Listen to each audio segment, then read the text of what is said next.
Hoje eu vou continuar um assunto que eu comecei no vídeo anterior e eu não terminei. E eu vou também ensinar você como se faz para conseguir o seu milagre. Mas você só vai aprender se você me assistir até o fim.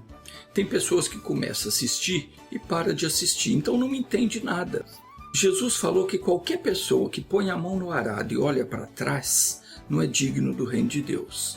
A pessoa que começa a assistir e se cansa no meio do caminho, abandona a palavra, essa pessoa ela não quer nada com Deus. Também não deve esperar nada dele. Então eu terminei o último vídeo falando que não adianta eu ter fé se eu não fizer uso dela.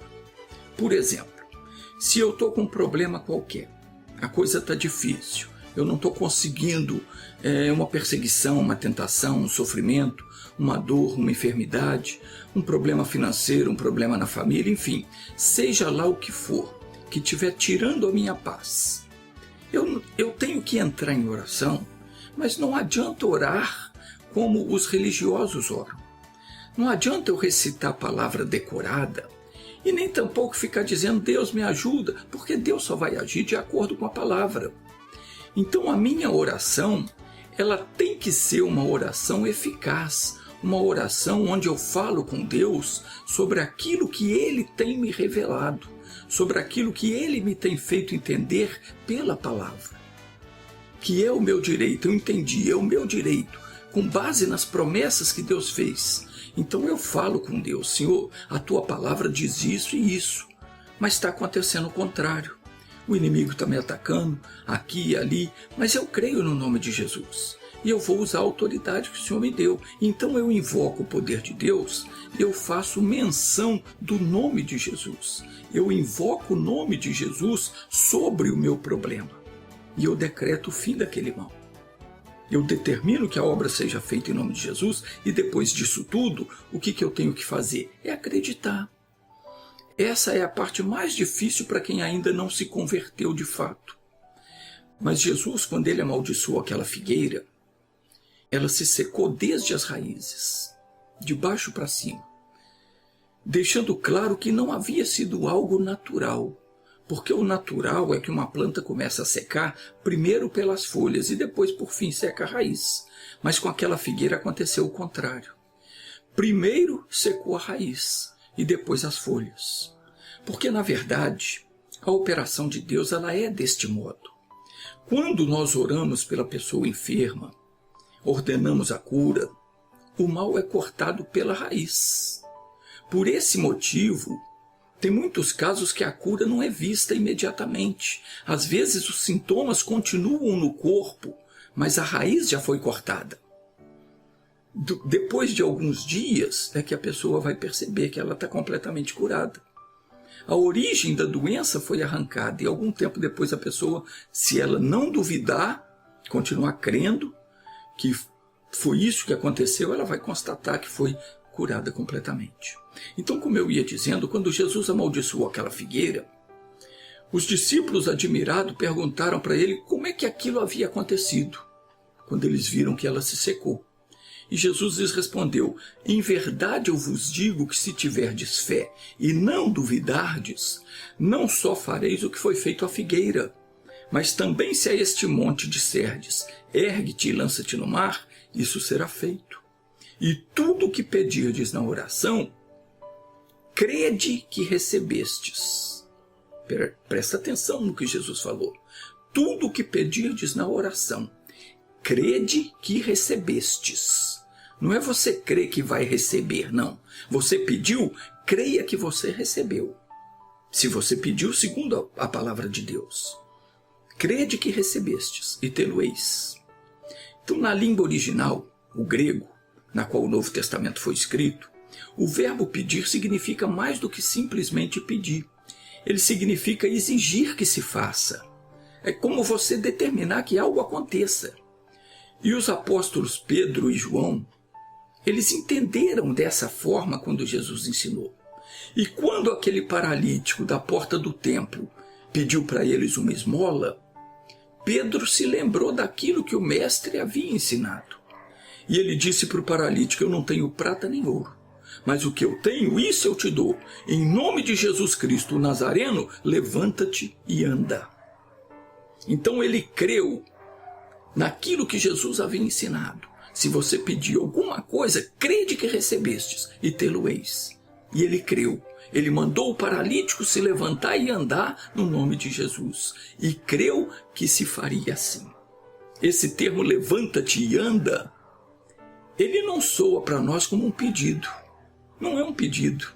Foi uma ordem. Jesus falou: tudo o que pedirdes na oração. Mas Pedro não pediu, ele deu uma ordem. Por quê? Porque no original grego, o verbo pedir, ele não é como nós entendemos de pedir, ficar implorando, não. É você determinar. Pedro entendeu assim. Então ele diz ao paralítico: levanta-te e anda. Não foi um pedido, foi uma ordem. E é isso que Jesus estava dizendo quando ele falou: tudo quanto pedirdes na oração, crede que recebestes e tê-lo-eis. Eu não sei por que quando traduziram as Escrituras, eles não explicaram isso. Esse versículo podia ter sido traduzido: e tudo quanto for o seu direito possuir, você orar, determinar, exigir, tenha certeza que você receberá. Deviam ter traduzido melhor dessa forma, explicando isso. Não é falar tudo que pedir, porque as pessoas ficam rezando, pedindo e nunca recebem, porque não entenderam a palavra de Deus. Pedro sabia que se ele orasse e pedisse a Deus que levantasse aquele paralítico, não ia acontecer nada. Não adianta ficar orando, pedindo: meu Deus, ajuda essa pessoa, faz isso, faz isso. Não, vai lá e dá a ordem em nome de Jesus, conforme ele ensinou. Se Pedro ficasse lá, passasse a orar: meu Deus, ajuda esse paralítico a levantar, não ia acontecer nada. Como nada acontece quando a gente fica ali pedindo que Deus faça aquilo que Jesus nos mandou fazer. Jesus deu uma ordem. Ele mandou que você curasse os enfermos, expulsasse os demônios, ressuscitasse mortos, limpasse os leprosos. Não adianta ficar pedindo. Aquilo que Jesus autorizou fazer, você tem que fazer. Então Pedro tinha certeza de que ia acontecer o que ele determinasse, porque Jesus ensinou isso. Que ele não quis nem esperar. Pedro tinha tanta certeza que ele não quis ficar esperando. Ele deu a ordem em nome de Jesus, tomou o homem pela mão, levantou o homem e imediatamente o homem ficou de pé. Os pés se firmaram, os tornozelos se firmaram. Tem que ter fé para fazer isso, meu irmão. Imagina se o homem não tivesse conseguido se firmar. Seria uma vergonha tremenda. Mas Pedro nem de longe ele pensou nisso. Por quê? Porque ele creu. Ele tinha certeza que Jesus ia honrar a fé dele. E isso está escrito, meu irmão, está na Escritura Sagrada, é palavra de Deus. O Senhor disse: sou eu que confirmo a palavra do meu servo e cumpro o conselho dos meus mensageiros. Então, nós temos que confiar na nossa oração. Se eu fizer uma oração e não confiar nela, eu perdi tempo.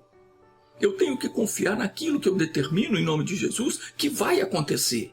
E se nós não duvidarmos no nosso coração, acontecerá. Diante de qualquer problema, invoque o nome do Senhor. Determine que o mal saia e considere a obra feita. Não fique preocupado. Será que o mal saiu? Será que não saiu? O que vai acontecer? Para com isso. O nome de Jesus, ele é poderoso para fazer tudo o quanto nós cremos. Não limite o poder de Deus na sua vida. Deus só não vai fazer na sua vida aquilo que você não crê. Se Deus te deu a capacidade de crer, te mostrou na palavra, você orou, em seguida você tem que acreditar. Tem que ficar firme naquilo que Deus disse, no que você entendeu pela palavra. O segredo não é você determinar e pensar que vai acontecer. É você crer que quando você determinou, a coisa aconteceu. Jesus, quando amaldiçoou a figueira, diz a palavra que ele amaldiçoou e seguiu o caminho. Não ficou ali esperando para ver se ia acontecer, não. No dia seguinte, quando eles voltaram, é que viram que a figueira estava seca. E os discípulos então se assustaram, porque ela secou de baixo para cima. Meu querido, foi isso que Jesus disse. Deixa eu ler aqui, está escrito em Marcos 11, 24. Jesus disse: por isso eu vos digo, que tudo quanto pedirdes em oração, crede que recebestes e tê-lo-eis. Só para lembrar, veja que Abraão tinha 99 anos de idade. Abrão, o nome dele ainda era Abrão. Ele tinha 99 anos de idade, ele não tinha filhos com Sara, sua mulher, porque ela era estéril. Agora ele estava com 99 anos e ela com 89. E Deus apareceu para ele e disse: não se chamará mais o seu nome Abrão, mas Abraão será o teu nome, porque por pai de muitas nações te constituí. Preste atenção que Deus não falou para ele: eu vou te constituir pai de muitas nações, eu vou fazer de você pai de muitos filhos. Não. Deus disse para ele: eu te constituí pai de muitas nações. Como se aquilo já tivesse sido cumprido. Meu irmãozinho, minha irmãzinha, quando Deus fala algo conosco e nós entendemos na palavra que aquela bênção é nossa, pode ter certeza, Ele já nos deu aquela bênção. Eu li na Bíblia qualquer coisa, entendi que aquilo ali Deus está falando para mim, aquilo ali Ele já me deu. Eu posso ter certeza disso. É só eu orar e tomar posse. Então, não fica esperando mais. Você entendeu alguma coisa pela palavra de Deus, aquilo Ele já te deu, é teu. Tome posse pela fé, porque a bênção já é tua. Diz a Escritura que Abrão creu em Deus. Mesmo ele já sendo de quase 100 anos, sabendo que Sara, sua mulher, além de velha, era estéril. Que é uma situação mais impossível que essa? Um velho de 100 anos ter um filho com uma velha de 90 anos que é ainda por cima estéril. Será que existe uma coisa mais difícil que isso? Mas o Abrão creu no que Deus disse. Ainda que o corpo dele e o ventre de Sara já estavam amortecidos. Não era mais possível ter filhos. Se não foi possível na mocidade, porque ela era estéril, quanto mais agora. Mas está escrito: Abrão creu no Deus que vivifica os mortos e chama as coisas que não são como se já fossem. Então preste atenção no que diz aqui em Romanos 4,17. O nosso Deus faz duas coisas. Ele vivifica os mortos, ou seja, Ele dá vida novamente àquela parte do seu corpo que já está amortecida. Se algum órgão ou membro do teu corpo não está funcionando, Deus dá vida novamente. Como aconteceu com aquele paralítico. Deus vivifica os mortos. Aquilo que aparentemente não tem mais jeito, não tem mais solução, o doutor disse que tem que tirar fora, não funciona mais, para Deus não existe isso. E outra coisa que Ele faz é chamar as coisas que não são como se já fossem. Observe que Ele, quando Abraão creu, quando Abraão recebeu a promessa, Abraão não tinha filhos com Sara. E ele já era velho. Sara era velha. Mas observe que Deus disse para ele que tinha feito dele pai de muitas nações.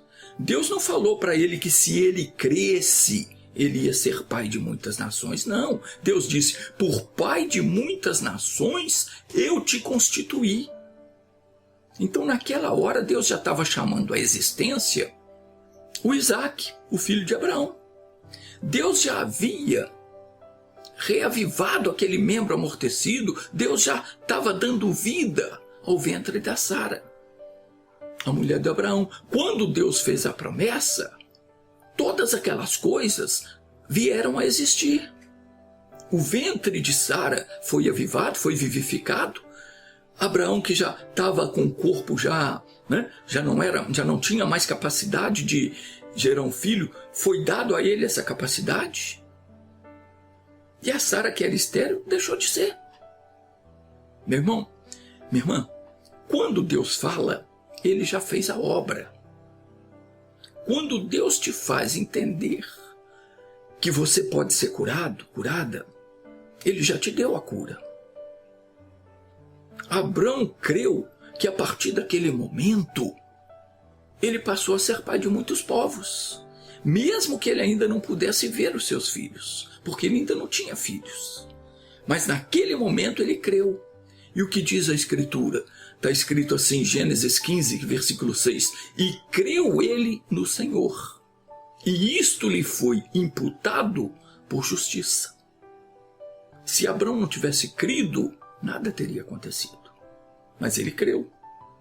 Creu que ele já era pai de muitas nações. Porque Deus falou, eu te constituí pai de muitas nações. A história de Abrão não foi colocada na Bíblia por um acaso. Isso foi escrito para nos servir de exemplo. Se ao receber a promessa, ele não tivesse crido, nada teria acontecido. Abraão tinha que crer que ele foi constituído pai de muitas nações, para que ele viesse a ser pai de muitas nações, para que isso lhe fosse imputado por justiça. Aquela pessoa que fica esperando, aquela pessoa que diz, se Deus quiser eu vou prosperar um dia, se Deus quiser um dia eu vou ser curado, nunca vai ser. A fé, ela é um verbo que só se conjuga no tempo presente. Aquele que diz eu tinha fé, nunca teve fé. Aquele outro que diz um dia eu vou ter fé, nunca vai ter. A fé é sempre do momento. Você ouve a palavra, crê ou você não crê. A fé trata as coisas inexistentes como se já existissem. E é isso que as faz existir. Conforme eu prometi, vou te ensinar como conseguir o seu milagre. O que você tem que fazer? Primeiro, identifique qual é o seu problema. Pode ser um ou vários problemas, não importa. Certifique-se de que aquilo que você deseja é da vontade de Deus. Se não for, pode esquecer. Segundo, ore. Peça a direção de Deus. Peça que Ele te mostre a solução. Eu não sei quantas vezes nem durante quanto tempo você vai ter que orar. A Bíblia diz que Daniel orava 3 vezes por dia e orou durante 21 dias até que a resposta veio. Jacó lutou com o anjo a noite toda e não deixou ele embora enquanto ele não foi abençoado. Você tem que orar até vir a resposta, até Deus te dar a solução. A nossa vida tem que ser uma vida de oração. Você tem que cercar o seu problema. Você não pode dar trégua para o inimigo até que venha a solução. Ore. Deus vai falar com você, vai te mostrar o que fazer. Mas Deus, Ele fala conosco pela palavra. Você tem que ler a Bíblia, ouvir a pregação, cada dia um pouquinho até que venha a revelação. Você vai entender quando Deus falar com você. Ele vai te mostrar na palavra, vai fazer você entender o que é que você tem que fazer. E quando você entender, então faça. Na hora que você sentir que Deus está falando com você, que aquela mensagem que você leu na Bíblia se encaixa com aquela promessa diz respeito a você, então você determina e a coisa acontece. Tudo vai do momento em que a gente entende a palavra e toma posse dela. E isso só acontece quando a fé enche o nosso coração. No próximo vídeo eu vou te ensinar como receber fé. Deixa eu te abençoar agora, feche os olhos, meu Deus. A mensagem que o Senhor me deu, eu tenho passado para esse meu irmão, para essa minha irmã. E queira o Senhor que essa semente esteja caindo em terra fértil, que estas palavras estejam alcançando corações desejosos de Ti. Pai, eu intercedo por cada pessoa que me assiste. Cubra-os com a Tua misericórdia. Cerque-os com o Teu amor. Eu te agradeço por cada alma que o Senhor tem trazido para ouvir a sua palavra. Agora eu vou abençoá-los. Em nome de Jesus, eu repreendo todo o mal na vida dessas pessoas. Demônio, você que está ouvindo a minha voz, que está oprimindo essa pessoa, eu te mando, saia e não oprima mais. Obrigado, Senhor, em nome de Jesus. Amém.